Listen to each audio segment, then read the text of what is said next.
Bugün Babək rayon Şıx Mahmud kəndində qəhrəman şəhidimiz Fərmin Əliyevin 5-ci ildönüm mərasimi qeyd olunur.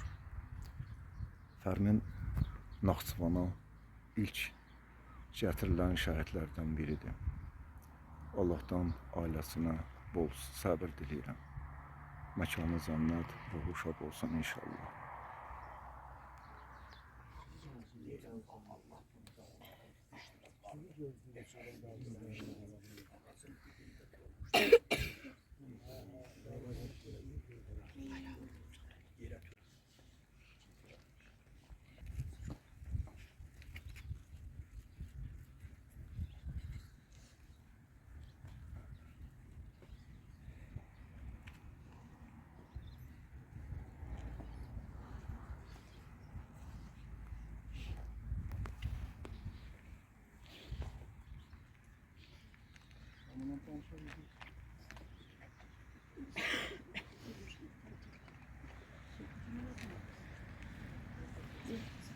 Hal-hazırda Babək rayon Nəzərabad kəndindəyik. Burada da bir şəhidimiz var. Hansı ki ilk dəfə Naxçıvana gətirilən şəhidlərdən biridir. Onun da bugün anım günü tədbiri keçirilib. Allahdan şəhidimizə və cəmi şəhidlərimizə rəhmət diləyirik. Allah məkanların cənnət, məqamların uca eləsin inşallah.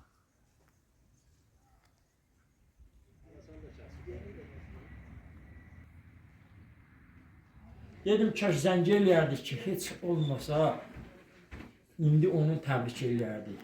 Ad gününə əlaqədar, hə? Sonra nə qədər zəng vurdu. Ad günündə şəhid oldu. Bəli. Ad günü də şəhid olmuşdu.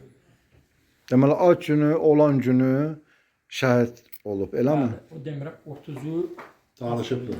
gecə saat 12-də danışdıq, sağollaşdıq. Üstündən 5 dəqiqə keçdi. Bir laboratına zəng vurdum, ta zəng çatmadı. Onun səhərsi günü mənə məlumat çatdı. Orada bunun ən yaxın dostu var idi, Novruz.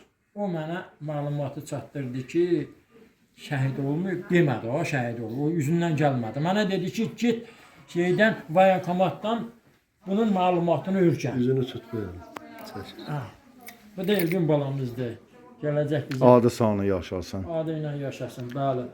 Ondan sonra biz axşam sizdən elədi, nə qədər çatmadığına görə bizə səhər voyankomatdan məlumat gəldi ki, şəhid olubdur. 6 gün sərtəman biz burada həyətdə çadır qurduq, gələnimiz, gedənimiz hamısını qəbul elədik. 6-sında bizim şəhidimiz axşam saat 6-da torpağa dəfn elədik. Ruhu şad olsun. Ruhu şad olsun. Allah sizlərə də bol sabır versin. Hal-hazırda Babək rayon Nəzərabad kəndindən olan şəhidimiz Elvinin evinə gəlmişik və onun atası ilə söhbət edirik. Həm də Elvinin ev muzeyini ziyarət edirik.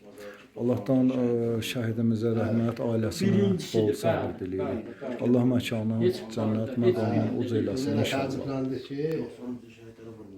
veribdir. Siz